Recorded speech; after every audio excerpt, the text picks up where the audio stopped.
Centre of Arts, London. Welcome to the webinar of the London School of Economics, and within the Institute of Global Affairs. We are part, as many of you know, our returning audience, we are part of the school, a new school of public policy. My name is Piroska Nagy-Mohacsi, and I am the interim director of the Institute of Global Affairs. Before we get started today with a very exciting program, let me give you a few housekeeping matters. If you want to tweet, use the Twitter, the hashtag is hashtag LSC policy. The event being recorded, we are obligated to tell you that, and in the very much hope that we can post it online, barring no technical difficulties. And finally, I'd like to invite you to use your Q&A function to raise questions as the speakers speak or during the discussion.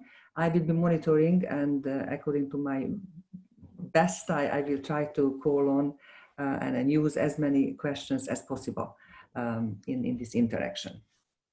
But now let's begin. This is a new series that we are launching. It's called Reform Policy in the Making, in which 5-6 outstanding true reformers will be presenting to you their experience based actually on a book or a big essay that they have just recently completed. Curiously, out of the 5 we are planning thus far, 4 are women. So leadership and reform making seems to be in our little sample, seems to be associated with excellent women leadership. The first in our series, and I'm greeting with a great respect and admiration, are Valeria Gontareva.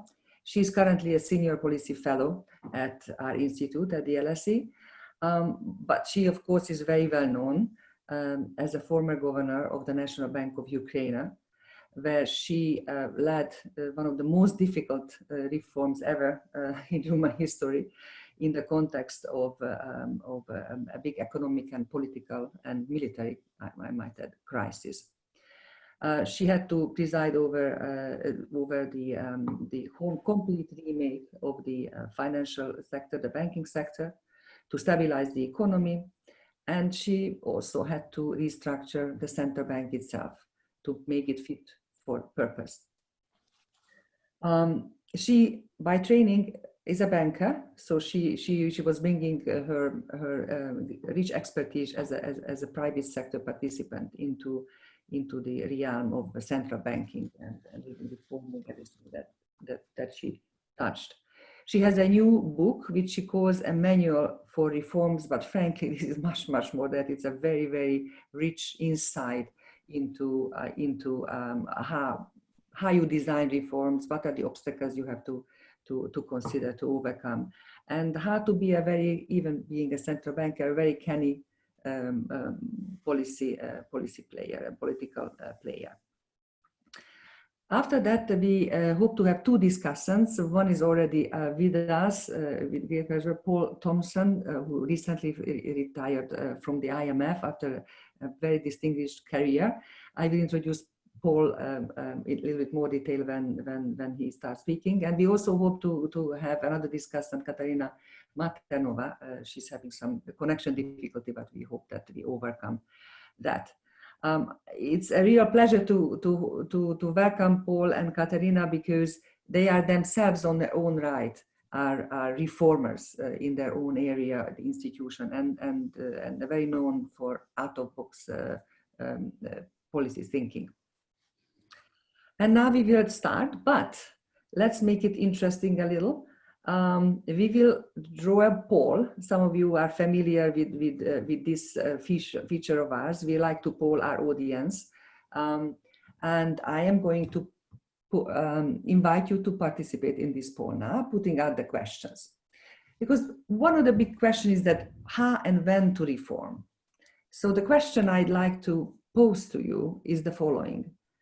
The crisis are supposed to be an opportunity for change, never waste a crisis, as so many people have claimed to have said.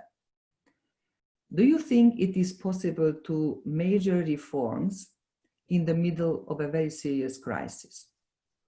So do you think it's possible to reform in the middle of a big crisis or not?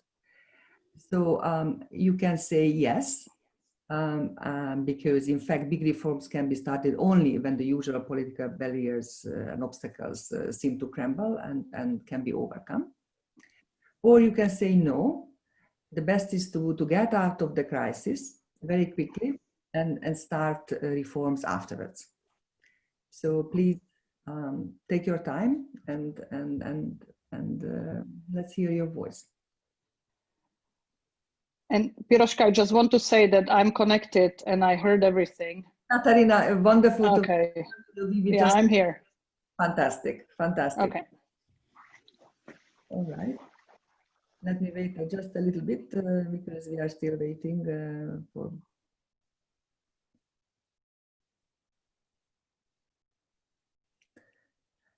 And I really don't have to wait too much longer. It seems that that those who voted, the vast majority, 79%, thinks that reforms can be only started when there is a big crisis. Okay, so that gives us really a good start, and I'm going to give the floor to our main speaker, Valeria Gontareva. Hello, everybody, my dear colleagues. I'm very happy to be here today with you. I'm very happy to see Katarina Maternova and Poul Thompson because it's absolutely the team who did all reforms, which I will describe later on today. And I'd like, today is really a presentation of my book. My book is not a memoir. My book is a practical manual. And of course, I'm very, very proud that my book is the first in series policy reform in making. It's a new series with Institute of Global Affairs recently introduced. Thanks to Eric Berglauf and Piroska, it was a success story, and my book is the first book in this series. But I'd like to tell you that I especially call it practical manual, because a lot of different books about reforms, but I truly believe maybe it's a very ambitious aim that my book could really help reformer to start and amplify waves of reforms. And today, of course, we will discuss with you our reforms and maybe major problems and obstacles which I see we have. I will start to show my presentation to you. It's a very, very short, and you will see it's a book. The book Mission Possible, the true story of Ukrainian comprehensive banking reform and practical manual for other nations. And the really different type of this book is, like I mentioned, is a practical manual, and I truly believe that it could be a reformer's guide. Of course, I'd like this book could be a Bible of all reformers, but unfortunately, it's not a reality. That's why let's call it a reformer's guide. And you will find a lot of real, very, very valuable insights. Because it's a very, very practical. For example, if you'd like to do new monetary policy, please read chapter 6. If you'd like to switch from fixed foreign exchange rate to really flexible exchange rate, please read the chapter number 3. And we could count endlessly. This book is with me. That's why you can observe later on a lot of different very valuable advices here. And the main idea of all reformers, it's not about ideas, it's about implementation. And I truly believe that when reformers start to do reforms, the main question how we should start, what the first we should do, And I think you will find a lot of really very practical advice and guides from this book. Because if I recall a very difficult time in Ukraine, and you will see maybe when my story started, it's Kiev 2014, Revolution of Dignity. It's really a start of my story, because I was nominated the governor of Central Bank in June 2014. And it's exactly the place which you see right now in this slide. It's our main central square. It's an independent square called Maidan. This square, it's exactly 200 meters from my office when I was a governor of the central bank. But this slide shows you the reality. Our country was in ruins, just physically in ruins, because first of all, we already lost Crimea. After it was really a bloody war in our eastern part of Ukraine, in Donbass, when we lost 10% of our territory and circa 20% of our GDP. Of course, our balance of payment was torn to pieces. Our exchange rate is a mirror of your balance of payment, was absolutely also turned to pieces. And it was absolutely, I'm not even talking about legacy of previous 20 years. It was absolutely incredible, non-sustainable imbalances. And that's why Ukrainian economy was absolutely not competitive with life in this time anymore. That's why, you know, no doubts that reforms and a very, very rapid response were needed. And that's why maybe we will see the next slide. It's my book is called Mission Possible, but I will tell maybe why it's called Mission Possible. Because in October 2014, I met in Washington, I met Stanley Fischer. You know Stanley Fischer, he's a guru of finance. And that time Stanley Fischer was first chairman, vice chairman of Federal Reserve Bank. And I asked the meeting with Stephen Fisher myself, and I could explain you why, because he was a governor of Israeli Central Bank. In the Israeli Central Bank, he was in exactly the government of Israeli Central Bank during the wartime. That's why for me it was absolutely crucial to get his opinion about what should we do in wartime. Because when your country was not prepared for war, when your military expenditure was not even envisaged in your budget, in the same time when you faced all these absolutely incredible disbalances, because Ukraine, that when I joined Central Bank, we had no reserves. Our treasury account, really treasury account of our country was zero. Of course, it was negative, but unfortunately, it was not any overdraft. That's why it was just zero, no copay, no £1, no $1 in your account. You need military expenses. You have no currency reserves. You had peg US dollar rate and no monetary policy, absolutely ill banking system, tons of non-viable banks. What should we do? And as you see, his answer was, when he heard my story, he said, no, mission impossible. I don't know how to help you, because normally, for example, in Israel, the budget, military expenses was always financed through different sources and blah, blah, blah. That's why when I returned to Ukraine, I told to my team that, sorry, Stephen Fisher said that mission was impossible. But in 3-year time, we completed all major reform of financial and banking sector, and just in 3-year time. We moved to flexible exchange rate, and also we implemented new monetary policy of inflation targeting. We clean up our Ukrainian banking system from insolvent banks and enhanced its resilience. we built a powerful, modern, independent central bank. We transformed central bank completely, because when I joined central bank, believe me, it was like medieval monster. But when I left central bank, it was a real modern, independent central bank. We rebuilt all internal processes. We turned it to completely reorganized institution. Institution with fully functioning supervisory committee, credit committee, financial stability, monetary policy committee, and process management committee. Believe me, it was really very, very powerful transformation. And what was our priorities, and why we are talking about reform? Reform is always strategy, tactic, and priorities.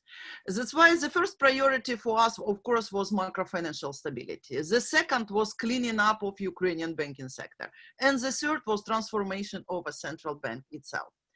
The main idea that all these three priorities we started to do in parallel. And I could explain you why. Macro-financial stability could not be created on the basis of unstable, non-transparent, and insufficient banking sector. Similarly, it is not possible to truly clean up the banking sector without restructuring decision-making process and strengthening the institution capacity of the central bank itself. That's why when we are talking about priorities, I show you all these three priorities, but you need to start to do all of that in parallel, because otherwise success story, it's not visible at all. And our success story, sorry, maybe oh my God, sorry, it's already, it's not so easy,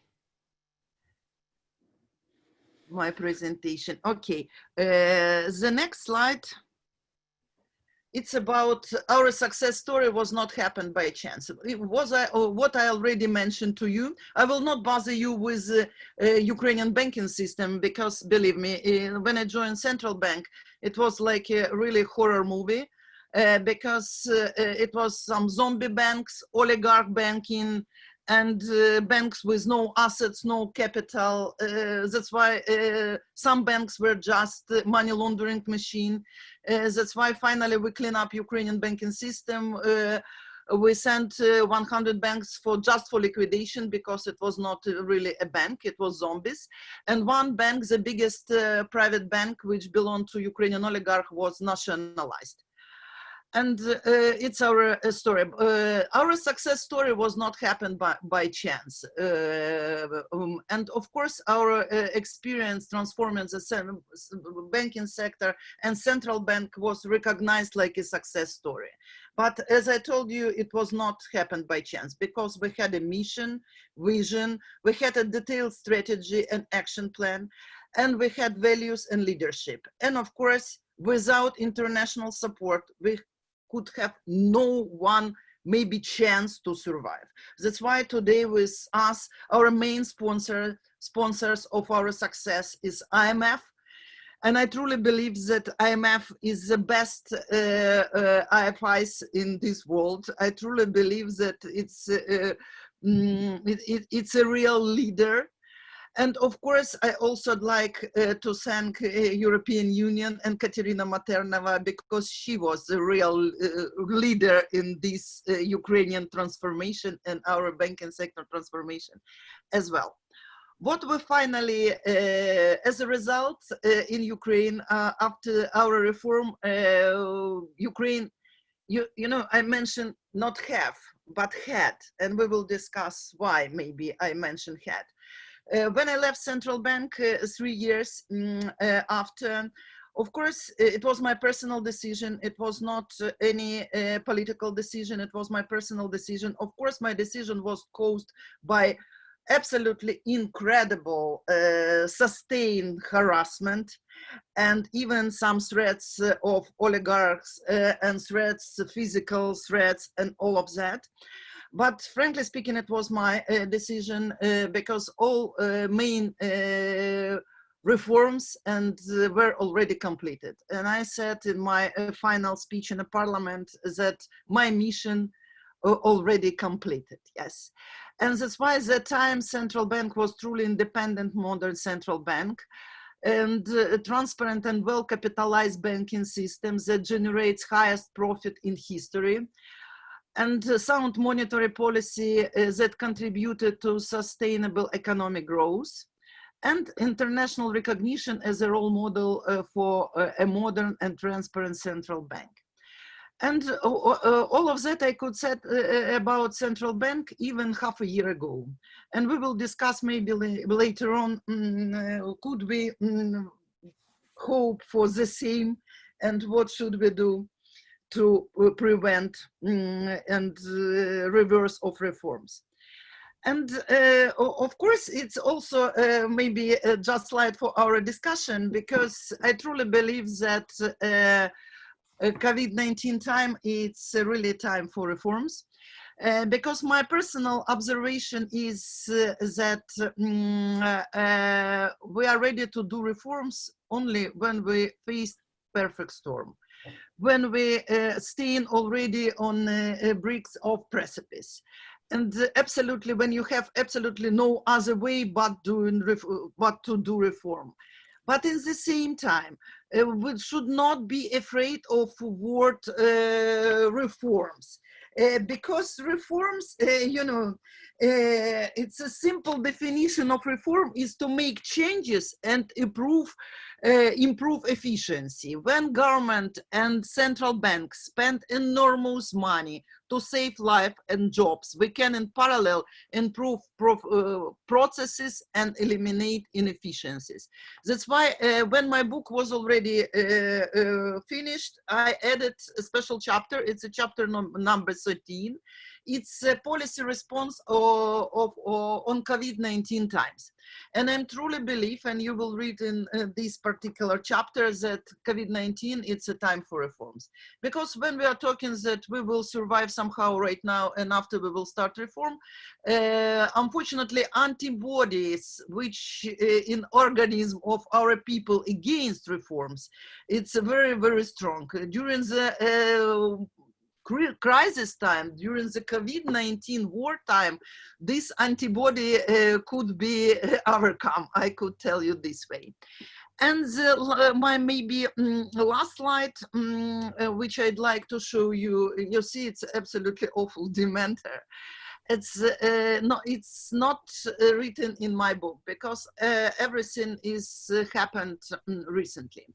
In my book, it's still written that central bank is absolutely new modern institution.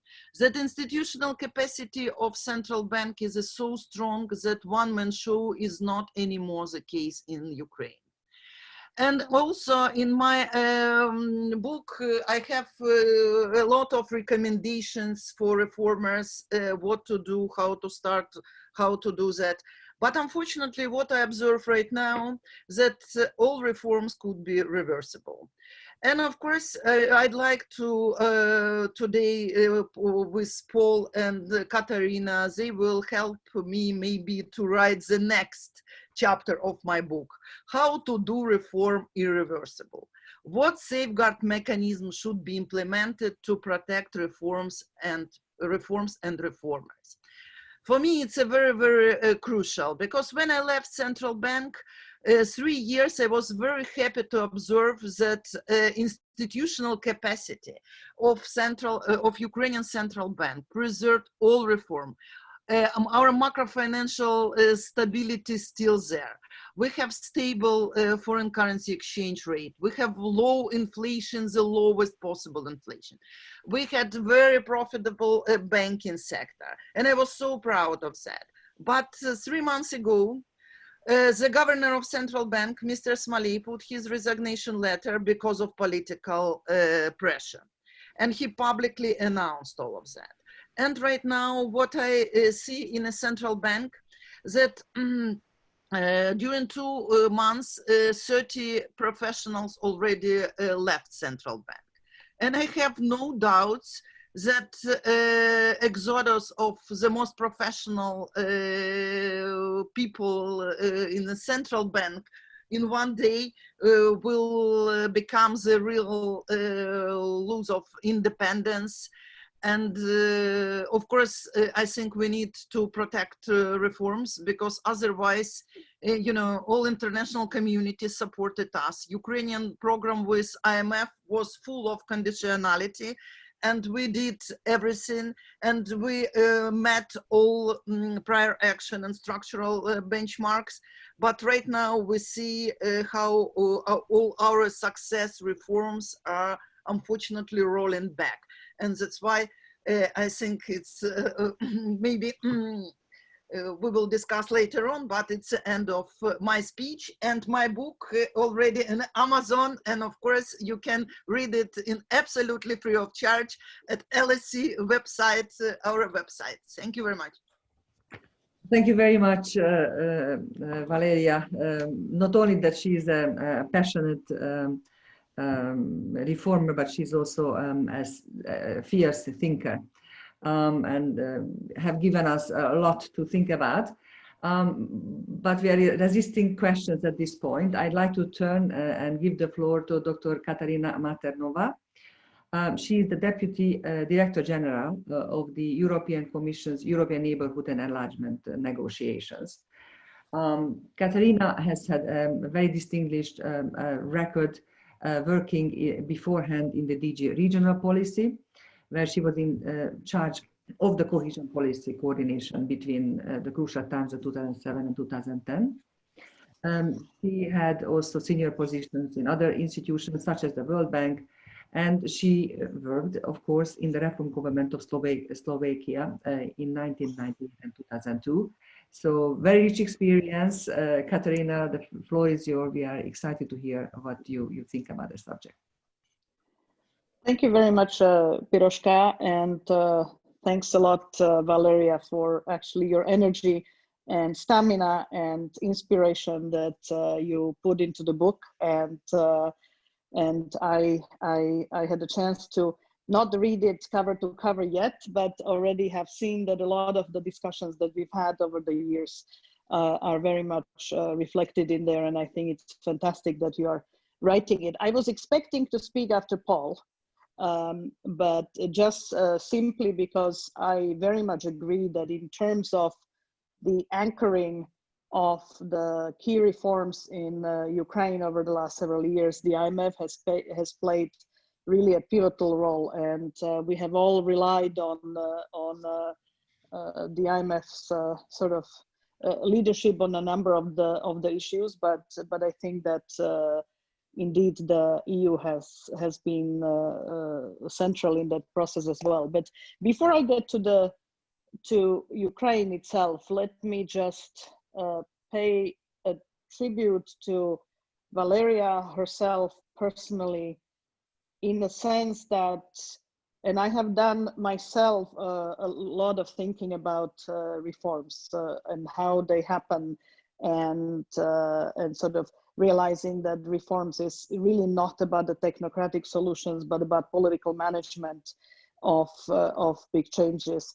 And I think one of the things that I very much believe in is that individuals matter, people matter, and it is actually individual courage and determination and perseverance that can make or break a complex reform process. And I think, Valeria, you yourself have been such a mover of big and important changes in Ukraine. You talked about them yourself. I'm sure Paul will comment on the individual reforms. I just wanted to sort of talk about the reformology aspect of it. I haven't myself put a book together, but I have written a couple articles on reformology, and the fact that what you need for a successful reform is a recognition that status quo is not good enough, and then the political vision and will.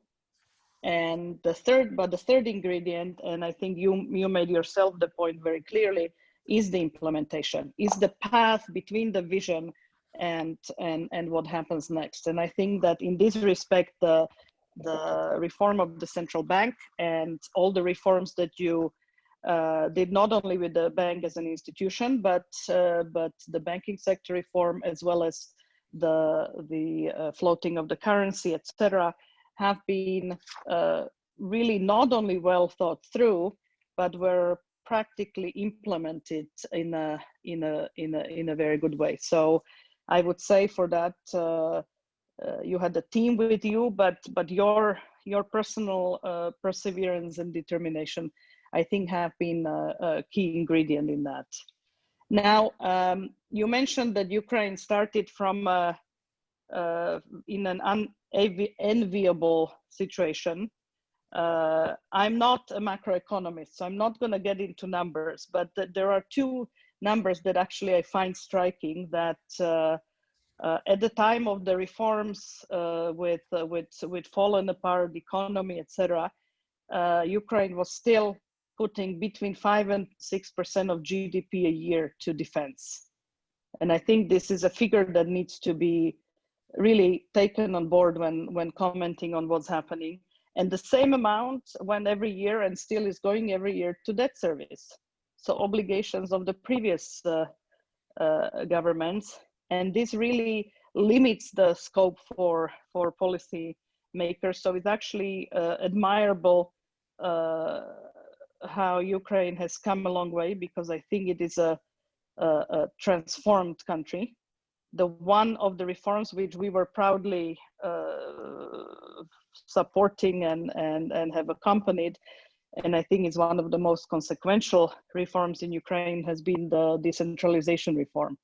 And the fact that you can go to any part of Ukraine, I was I think last year or the year before, I was 5 kilometers from the contact line, and the vibrancy of the local community and the economic and social life there, I think is actually a great testimony to the reforms being very far-reaching so far.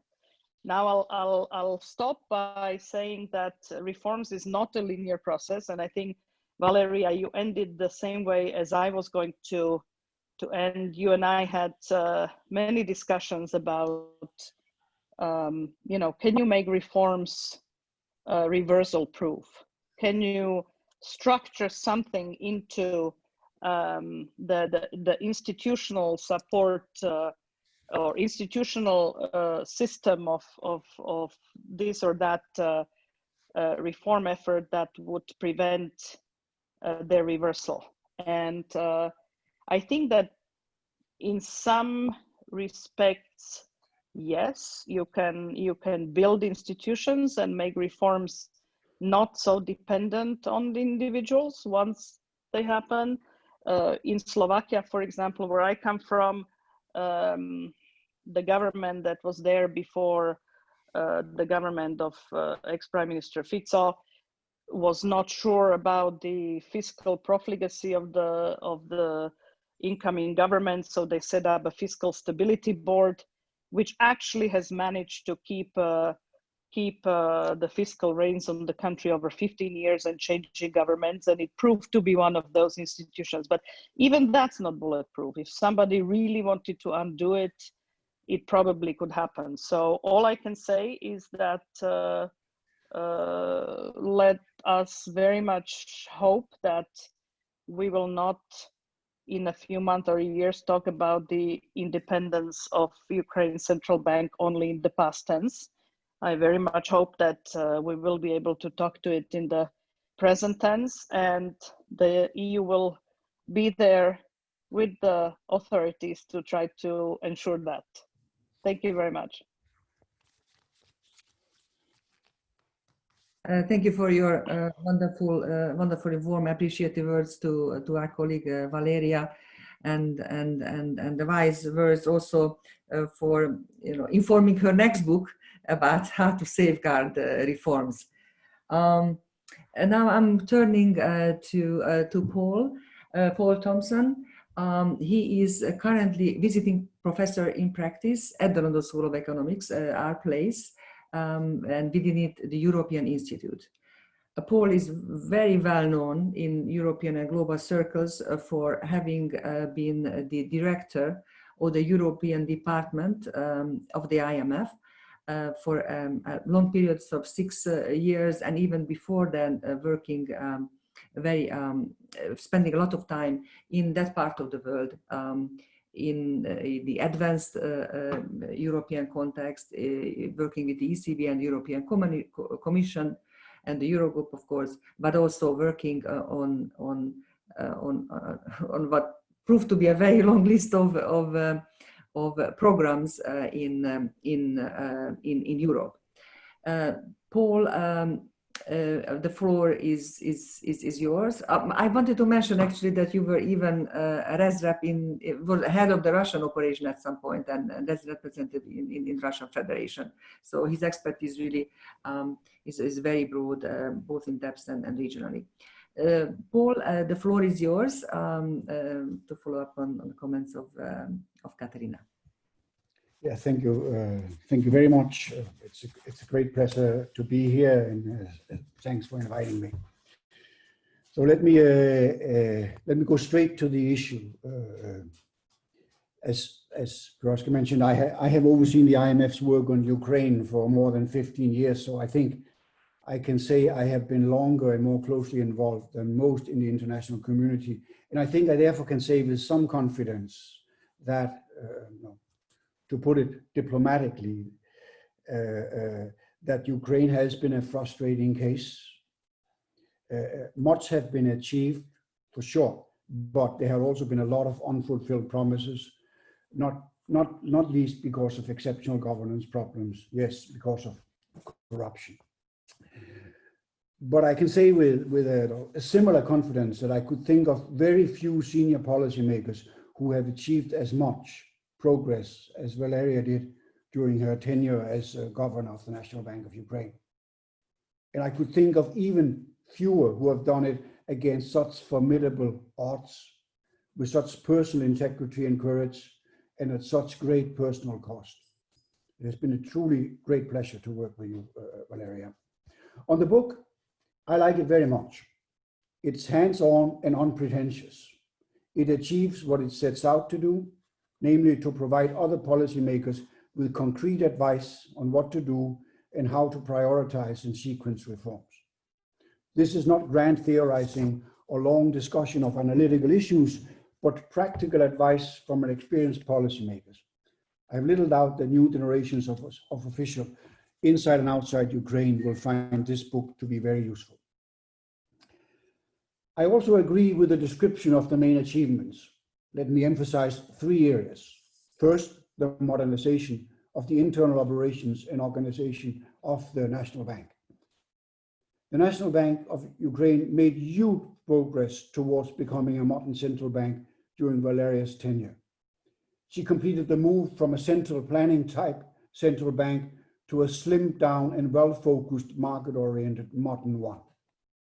Above all, she managed to maintain its political independence, which is particularly impressive achievement in Ukraine's unforgiving and difficult political context. Second, she greatly improved the instruments and framework for the conduct of monetary policy. Particularly important in this regard was her commitment to a flexible exchange rate policy. The lack of such exchange rate flexibility had been a major, perhaps the most important problem for macroeconomic stability since the beginning of the transition. Despite an exceptionally difficult environment with significant balance of payments pressures, Valeria maintained a flexible exchange rate, but did it in a pragmatic way, at times resorting to some temporary capital controls. Third, she seriously strengthened banking supervision, a particularly difficult and I should say dangerous job in Ukraine with its impaired legal system and influence of powerful oligarchs. Nationalizing a bank owned by a powerful oligarch with his own army speaks for itself. But as I mentioned, Ukraine's overall policy record has been mixed, if not disappointing. On the positive side, the successful macroeconomic stabilization, and here I'm thinking both about monetary and fiscal policy, in the midst of a severe armed conflict within the country's borders is truly impressive. Valeria can take credit for this. She can also take credit for the aforementioned structural reforms in the financial area. But broader structural reforms have been a big disappointment. Here I talk about big ticket issues like privatization and reforms of state enterprises, reforms of the powerful and important energy sector, land reforms, and above all, reform of the deeply compromised legal system and broader reforms to curtail pervasive corruption. Little has been achieved, frankly, in these areas. Something has been achieved, but given that we are 30 years after the transition, 30 years into the transition process, it is areas of very significant disappointment. This leads me to my main question, and I realize that Valeria recognizes the issue. She raised it already, but to me the key issue is to what extent are the achievements described by Valeria irreversible? My sense from the tone of the book is that I am probably somewhat more pessimistic than Valeria. As a matter of fact, I think that the achievements, and Valeria recognizes this in her opening remarks, are already under threat, and that some of them have already been reversed. I'm thinking first and foremost about central bank independence. Valeria's successor as governor has been forced to resign, yielding to political pressures. Several of her deputies have also been forced out, and those who remain are being harassed by the media and by other unreformed public institutions. Central bank independence is again under serious threat. I know that this is a major concern among those responsible for Ukraine within the international community. Another concern is the possible reversal of the nationalization of private bank.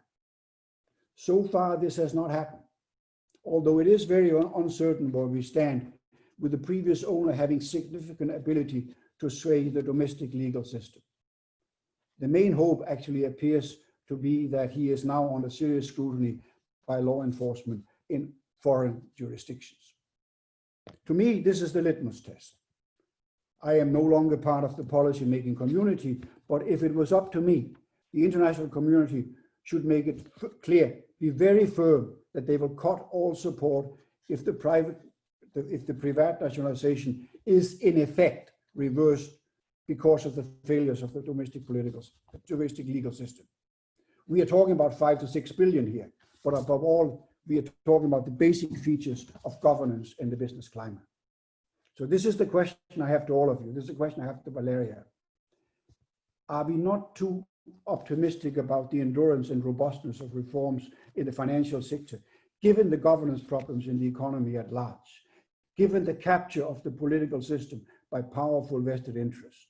The financial sector is not an isolated island, and certainly not politically.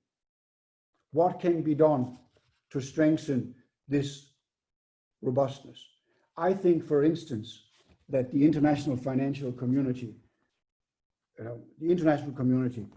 should be willing, as I said, to cut off support for Ukraine if they cross this red line on privat. Sometimes Ukraine is geopolitically important, and that could be a weakness for reforms if money is flowing too easily because of geopolitical concern. My own view is also that nothing is going to last without deep and radical reforms of the legal system.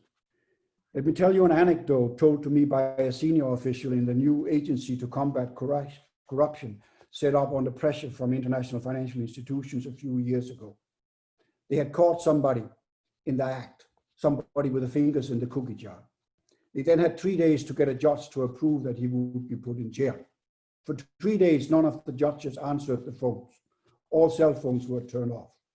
After 3 days, the corruption agency had to give up and let him go. Soon thereafter, the cell phones were up and running again. I cannot speak to the truthfulness of this story. It sounds incredible, but I can tell you that Ukraine is awash with similar story about the corruption of the legal system. Legal reforms are mostly outside the mandate of the IMF, the World Bank, and other international financial organizations, which brings me to my last point. I think that Ukraine will only make lasting progress as part of the process of integration with Europe. As I said at the beginning, I have been involved in the region for a long time. I know two neighboring countries, particularly well, Romania and Poland. I was assigned to Romania when I first arrived at the front in 1982 in the dark days of Ceausescu. Much later, I headed the missions to Poland. These two countries were not much different from Ukraine at the outset. But the way EU membership has allowed Poland and Romania, the former more than the latter, to leapfrog and achieve the kind of accelerated developments familiar from Asian countries like Korea and Japan in the 60s and 70s is truly impressive. Nothing catalyzes reform as a requirement to achieve compliance with the EU's acquis communautaire. The exact form of this integration takes me beyond my reform and expertise, and this takes us to the issue of Russia. One cannot seriously discuss Ukraine without discussing its relationship with Russia. I shall not go into this, except for making one last point here. Ukraine has deep economic relations with Russia. Ukrainian and Russian business people know each other. They know how to work in each other's countries. This is a great competitive advantage which Ukraine should use. Preserving and safeguarding economic relations with Russia during this difficult time with the aim of deepening them when the political conflict has been settled should, in my view, be a priority of economic policy makers. I had planned to stop here, but let me just now respond to one more point on COVID-19. I am a firmly believer of that one should not waste a crisis, that my whole career has been about that. Crisis should not be wasted. But at the same time, we need to be very mindful of the context. If we talk about a country where the dysfunction of the political system has caused a crisis, then I definitely think one should insist on reform, deep reform, as a quid pro quo from support from the international financial community. But in a case like this, where there are many countries with very well-functioning political systems that are being hit by this crisis, I do not think that support from the international institution, like my former institution, the IMF, should be conditional should have attached to them political conditionality or economic conditionality. I think that would stretch the legitimacy of these institutions. I do not think that in this crisis one can go in and insist on a quid pro quo in the form of economic changes as a condition for support in most countries. So I just wanted to make that point. I'll stop here. Thank you. Thank you so much, Paul. Very rich and pointing to important directions on what really can make reforms reversible or not, and also the role of the geopolitical context, the role of the EU and other neighboring countries such as Russia. In this case, so we have not too much, but some time for questions. Several of them are going around this whole notion of irreversibility, and you have all had expressed your views on what might work. As Katarina said, it is not a linear process. Reform never is. Paul also stressed the importance of what I would call simultaneous reforms. You cannot have just one area galloping ahead and doing all the right work while the rest is left behind, because incentives, vested interest might undermine the progress in the forefront. But there is one question, one interesting philosophical question. So let me throw out for a quick answer if possible. And that comes from Peter O'Kane, and he asks, if a set of reforms are not reversible, is it not potentially undemocratic? I don't know whether we really want to go around, but I think it's an important food for thought. So how you change and when you change, and what the democratic process is about when about reformers. I don't know if any one of you would like to offer a quick thought on that. Okay, let's start with me, and after, of course, Paul and Katarina will follow.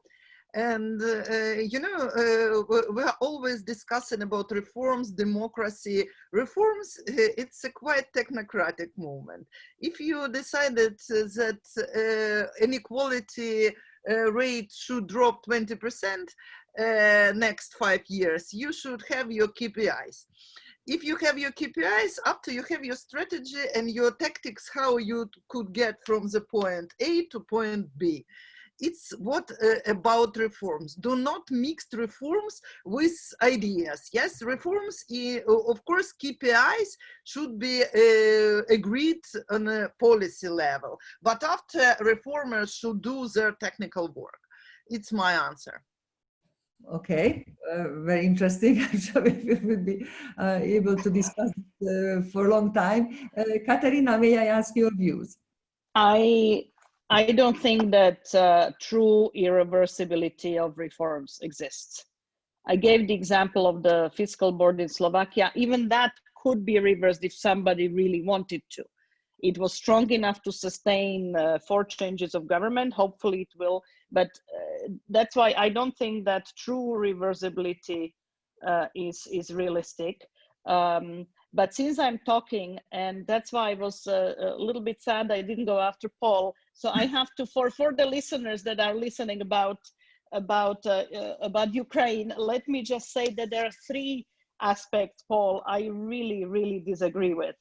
I don't think it's, I certainly would not say that little has been done in Ukraine on energy, land, and even the pervasive corruption. You know, this government actually liberalized land, unbundled Naftogaz, has done a lot of reforms. So yes, it's halfway, but I think a lot has been done. But more importantly, I think it's a success of Ukraine of having completely transformed the trade flows and economic direction from Russia and from the former Soviet Union towards the European market. I think this is a huge success. We are up 60% with the trade, and we certainly would not be advising Ukraine to be capitalizing on their ties with Russia. I think that more integration in the value chains with Europe is actually something that's a net positive for the economy.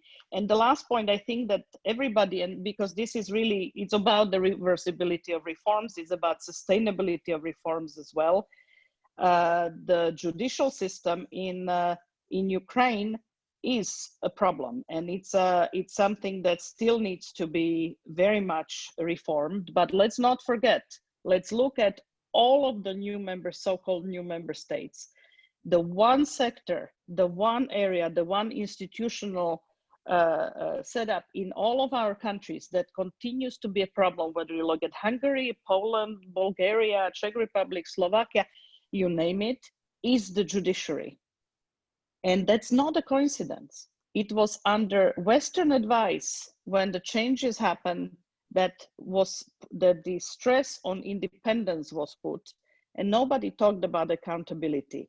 So we actually suddenly have all the judiciaries in these countries independent, and you solidified incompetence and corruption in its midst.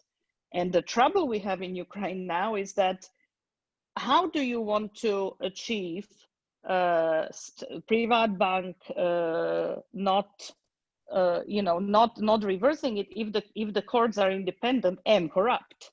Right, so I think we have a big systemic issue is how do you reform, and this is a 3rd book, Valeria, how do you actually reform the judiciaries that in the meantime all became independent, so the government cannot influence it easily?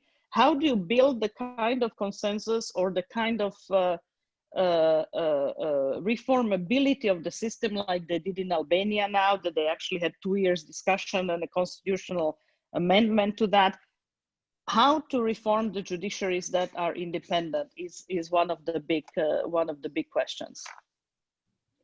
Thank you so much, Katarina. Paul, I give the floor to you to. Yeah, thank you very much. On the first part of the question on whether it's inconsistent with being undemocratic, I certainly it goes to the fundamental issue that no reforms will stick if there's no domestic ownership. I mean, if there's one lesson I have from all these years in the IMF is you cannot impose these reforms from outside. You can, but they will not stick. So you have to have domestic ownership, and if that part of the question, I very much agree. But of course, support from the international community is not a right. It is also legitimate that the international community, which represent democratic countries, impose some requirements to be sure that there's an effective use of its money. Let me just briefly comment on what Katarina said. She and I have, I think, a long history of me being more pessimistic than she is. So I will not bother you with this. But I would I welcome the deepening, strongly welcome, and I said this, the deepening of integration with Europe. But I would not celebrate it as something that's being achieved at the expense of relations with Russia. That is a false trade-off. It's a false trade-off politically, I think, but that's beyond my remit, but certainly economically. Russia and Ukraine has deep historical economic relations, and it does not make any sense to promote policies that curtail them and say that if we have more trade with Europe, that's good, and less with Russia is good. No, it does not make sense. It's a false trade-off. So I would strongly encourage Ukrainian policymakers not to succumb to sort of populism in this environment, and do whatever they can to preserve long-term relations with Russia economically. Piroska, may I add one very quick remark? Okay. It's a very important discussion, and the main, Paul, you remember that prior action in 2015 was the independence of the central bank. And that's why we prepared the special legislation, and our parliament voted for this national bank law in 2015. And after we got IMF tranche, 1.7 billion. And when Smoley put his resignation letter and said because of political persecution and political pressure, I immediately gave my interview to Central Banking magazine. And my point was that, do not allow, IFIs should not protect themselves to be foolish, because if you already paid 1.7 billion tranche for independence of central bank, but after, it reverse on your, at your eyes, I think it's absolutely not acceptable. And it was my call to IMF that maybe it should be some special clause in agreement that if you reverse this particular prior action, we will ask you to pay back this particular tranche. It's quite instrumental, but you know what finally I got from this? No reaction from IMF, but immediate reaction from Ukrainian KGB. It was security service. They issue a public reprimand for Gontareva and my public interview to say Central Banking magazine. It's a very good idea how to do some reform irreversible. We are getting to the end of our very lively debate. We are proving that even with Zoom, we can have a sparkle of really deep discussion, and I very much enjoy that. We have quite a few other questions, some of them technical in nature. So I'd like to promise to Donald Bryden and Lucas Spillenberg that we are getting back to you. Valeria will get back to you to answer very specific questions that you raised on swap lines and other segments. We have a time constraint, so let me very quickly summarize perhaps at least what I see the takeaway has been from this exceptionally rich and lively debate for which I, in the name of all of our audiences here on Zoom, but also on live stream Facebook, I want to thank you. You all paid tribute to Valeria. I think she's a wonderful reformer, and we thank her for what she's done, and we very much appreciate also your leadership helping in other countries to do similar reforms. The discussion was about the concerns over reform reversals, and indeed very rich mentioning of institutions, sequencing of reforms, the role of IFIs, and certain steps that the IFIs can take, maybe politically difficult steps to support what is the right for the country.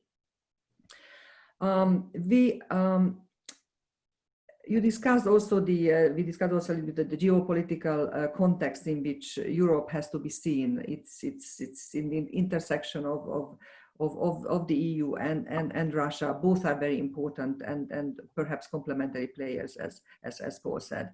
And finally, I'd like to mention something that we didn't say, but it was evident from the discussion. We had a discussion in which a committed reform leader from an important country, Ukraine, demonstratively showed very strong collaboration with the European Commission and the IFIs. It seems to me that if there is another role model that we can speak about is how to do business by international organizations with a country when there is a commitment for reform. Yes, as Poul said, you have to have the domestic democratic process in place to be open and support, but then the IFIs can play a very, very important role. And we saw the display of a wonderful collaboration that has really helped the reforms, which hopefully will not be fully reversed in Ukraine. With that, I'd like to thank all our speakers, Valeria, Katarína, Poul. This was a phenomenal discussion.